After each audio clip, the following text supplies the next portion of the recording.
समृद्धी महामार्गावर भीषण अपघात, टेम्पोच्या धडकेनं कार पेटली, 5 जणांचा मृत्यू. समृद्धी महामार्गावर पुन्हा एकदा भीषण अपघाताची घटना घडलेली आहे. वर्ध्याच्या विरुळजवळ रात्रीच्या सुमारास हा भीषण अपघात झालेला आहे. यात 5 जणांचा जागीच मृत्यू झालेला आहे, तर 1 जण गंभीर जखमी झाला आहे. प्राथमिक माहितीनुसार मालवाहू वाहनाने कारला मागून जोरदार धडक दिल्याने ही भीषण अपघाताची घटना घडली. तर ही धडक एवढी भीषण होती की अपघातानंतर कारने अचानक पेट घेतला. या आगीत कारमधील 4 जणांचा होरपळून मृत्यू झाल्याची माहिती आहे, तर मालवाहू वाहनातील एकाचा मृत्यू तर 1 जण गंभीर जखमी झाल्याची माहिती आहे.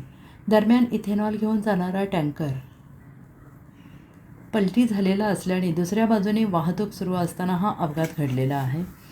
तर रात्रीच्या सुमारास समोरील वाहनाचा अंदाज न आल्याने हा अपघात झाल्याची घटना समोर येते आहे. तर एका बाजूची वाहतूक टप्प्याटप्प्यानं सुरू करण्यात आलेली आहे. काही काळ वाहतूक